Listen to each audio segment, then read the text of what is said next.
કે શાળા પરિવારનો કોઈ કાર્યક્રમ છે અને એમાં વહીવટી અધિકારી અહીંયા હાજર છે ને, એટલે આપણા માટે એક આનંદની વાત છે.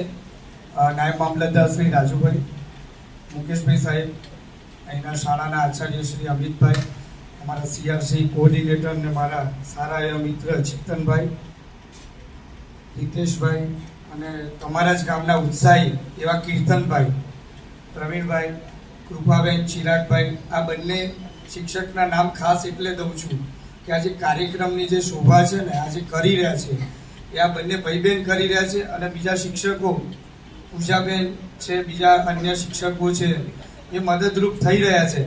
પણ કાર્યક્રમ સફળ ક્યારે છે બેટા? કે તમે બાળકો અમારી સાથે છો ત્યારે. એટલે એવા મારા જાસપુર શાળાના ભૂલકાઓ. એક આનંદની વાત એવી છે કે અહીંયા હમણાં એક દીકરી આવી અને જે સ્પષ્ટતાથી અને બહુ જ શુદ્ધ ગુજરાતીમાં આ માઇક ઉપર જે રજૂ કર્યું ને, બસ એ જ આ કાર્યક્રમની સફળતા છે. પહેલા તો એના માટે ખૂબ તાળીઓ.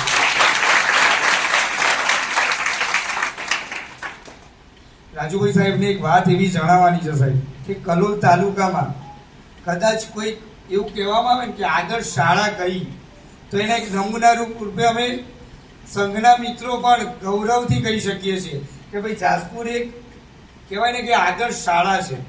એના બાળકો અહીંયા જે શિસ્તની રીતે બેઠા છે, એવું નથી કે આજે આપણે બધા પધાર્યા છે એટલે જ આ રીતે બેઠા છે.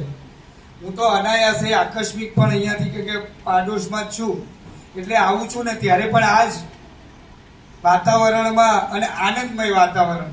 તમે જોજો આમ ચહેરાઓ છે ને, આમ દીકરીઓના ચહેરાઓ જોઈને આપણને આનંદ થઈ જાય કે કેટલી શિસ્તતાથી બેઠી છે. અને બીજું કે જેમ ચિરાગભાઈ સાહેબે કહ્યું ને કે એન્કરિંગ કરી શકે છે, તો બસ એ જ છે અમારા ગુરુજીઓ માટે મહત્વનું. શું છે કે તમે લોકો આગળ વધો. તમે ક્યાંક બોલો છો, સ્ટેજ ઉપર ક્યાંક બોલો છો ને, તો તમને પૂછવામાં આવે કે બેટા કયા ગામની દીકરી છે, કઈ શાળામાંથી આવી છે અને કોણે ભણાવ્યા છે.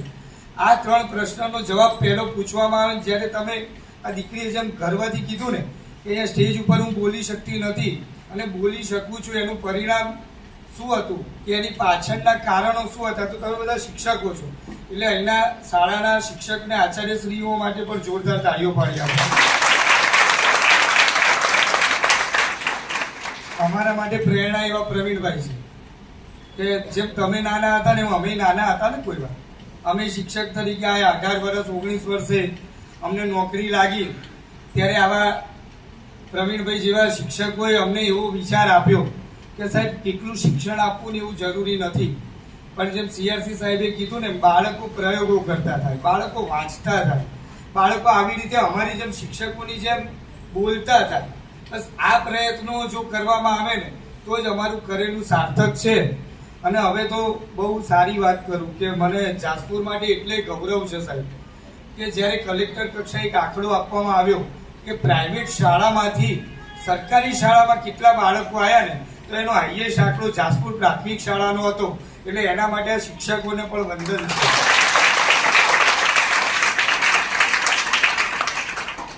અને ચિરાગભાઈનો અને કૃપાબેનનો જે વિચાર છે કે વારાહી માતાના મંદિરમાં આ પુસ્તક મેળો ભરાય, અને હું પણ જોડે એક વિચાર એવો લઈને તમારી સમક્ષ, મને પણ એક મોટું સપનું છે કે આખું ગામ જેમ આનંદ મેળો જોવા, બાલનગરી જોવા જાય છે ને, એમ તમારો પુસ્તક મેળો જોવા આવે ને, એવા નજીકના 2-3 વર્ષમાં પણ આપણે પ્રયત્નો કરીશું ને 100% સફળ થઈશું.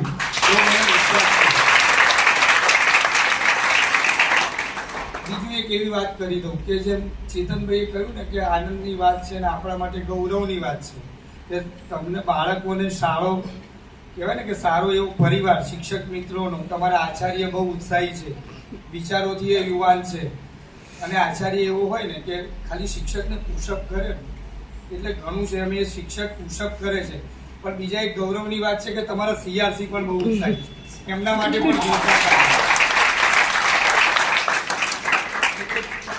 સાહેબને ખબર છે સરકારી વહીવટી તંત્રમાં કામ કરવું ને, પણ ઉત્સાહ વધારવો ને એ આપણા લીડરો પાસે હોય, આપણા આચાર્ય હોય, આપણા સીઆરસી હોય, તમે બાળકો હોય તો તમને આમ ખાલી પીઠ થપથપાવે ને તમારા શિક્ષક કે બેટા તે બહુ સરસ કામ કર્યું, તો તમને મજા આવે કે ના આવે? આવે ને? સારું. તો એમ આ બધા શિક્ષકો બહુ ઉત્સાહથી કામ કરી રહ્યા છે અને રાજુભાઈ અહીંયા આવે છે એ પીઠ તપતપાવા જ આવે છે અને તમને તો બહુ સરસ સાનિધ્ય મળ્યું છે મુકેશભાઈ કે જે પ્રાઇમરીમાંથી નીચેથી ગણીને બાળકો ઉપર જશે ને તો અમને એવો વિશ્વાસ છે કે 9-10 માં પણ મુકેશભાઈ એવા જ પુશઅપ સાથે તમને બાળકોને આગળ લાવશે અને જાસપુરનું નામ વધારવા માટે આ મુકેશભાઈનું પણ બહુ જ સરસ કામ છે. એમના શિક્ષક મિત્રો પણ એટલા ઉત્સાહથી કામ કરી રહ્યા છે. મૂળ વાત આપણે આવીએ આપણા પુસ્તક પરબ. એક બહુ સારી પુસ્તિકા અહીંયાથી અમિતભાઈએ કીધું કે સાહેબ વાંચી જજો. અહીંયા બેઠા બેઠા આખી વાંચી નાખી. કેમ વાંચી નાખી ખબર છે? મને બહુ ગમે છે પુસ્તકો વાંચવા, ખૂબ જ ગમે છે. અને દરેક જગ્યાએ કદાચ ગયા સાલ પણ જ્યારે તમારી પાસે આવ્યો હતો અને મેં આપને કહ્યું હતું કે મારું એક સપનું એવું છે કે 10 ગામોમાં મારે લાઇબ્રેરી ચાલુ કરવી છે બાળકો માટે, તમારા માટે. તો એની શુભ શરૂઆત અમે કરી છે. તમારા જાસપુર માટે પ્રયત્નો કર્યા છે. એમ પલસાણામાં પણ સાહેબ એક સરસ મજાની લાઇબ્રેરી આપણે અમિત શાહ સાહેબના જે કાર્યાલયથી આપણને સહયોગ મળીને એમના સંસદ ક્ષેત્રોમાં 10 ગામો છે. એ 10 ગામોમાં જે પુસ્તકાલયો ચાલુ થયા છે એમાં પલસાણા, શેરીશા અને અમારું નાનકડું ગામ છે સાહેબ, 250 વસ્તી છે. છતાં પણ ત્યાં એક સરકારી ગામ માટે કે બાળકો તો વાંચે છે પણ આપણે ગામ માટે પણ પુસ્તકાલય ત્યાં ચાલુ કર્યું છે. અને એક પ્રયત્ન એવું હમણાં જ તમારા તલાટી સાહેબ સાથે પણ વાત થઈ હતી અને મુકેશભાઈ સાહેબના ત્યાં ગયો તો ત્યારે પણ વાત થઈ હતી. તમારા ત્યાં પણ એક સરસ મજાની લાઇબ્રેરી ચાલુ કરવી છે. જગ્યાનો અભાવ છે. ઈડીઓ સાહેબ સાથે પણ વાત થઈ છે. તમારા પ્રાંત ઓફિસર સાહેબ પાસે પણ વાત થઈ છે. અને ક્યાંક મને એક દેખાય એવું રહ્યું છે કે કદાચ લાઇબ્રેરી જો હાઈસ્કૂલના મેદાનમાં થશે ને તો એક એનો ઉમળકો કંઈક આ બાળકોને પણ અલગ હશે અને ગામને પણ અલગ હશે. કંઈક એવા પ્રયત્ન કરીશું કે જાસપુરમાં ક્યાંય જગ્યા નહીં મળે તો સાહેબ તમારા ત્યાં જો કદાચ ગામ માટે પુસ્તકાલય બનાવવાનું થાય તો આપનો ફાળો જોશે. અને સાહેબે જો અત્યારે ડોકું હલાવી દીધું એટલે સંમત છે, એટલે એમના માટે પણ જોરદાર તારીફ આવી છે.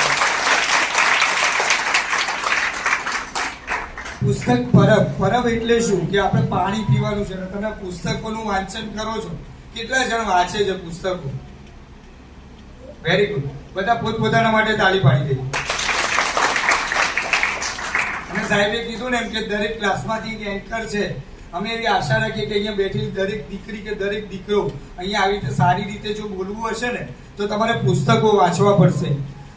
આ એક બહુ સરસ આ વસ્તુ મેં અહીંયા ગઈ સાલ પણ જોઈ હતી. આ સાલ કદાચ એના કરતા પણ વધારે પુસ્તકો ભરાયેલા છે.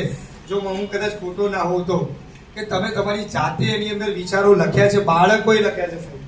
હા, અને એ પુસ્તકો નાના નાના જાતે બનાવીને એમના સુવિચારો, સારી વસ્તુઓ લખે છે. અને એમાં શિક્ષક મિત્રો પણ એમાં જોડાઈને જે અહીંયા રજૂ કર્યું છે ને એવું કદાચ મેં ગુજરાતની કોઈ શાળામાં નથી જોયું. એટલે આપ સૌને પણ ફરી એકવાર ખૂબ ખૂબ ખૂબ મહેનત કરો અને બહુ જ સરસ અમારી શાળા, અમારા ગામનું અને આખા કલોલ તાલુકાનું નામ રોશન કરો એવી શુભેચ્છાઓ સાથે આપ સૌએ આ કાર્યક્રમમાં મને બોલાવ્યા બદલ ખૂબ ખૂબ આભાર.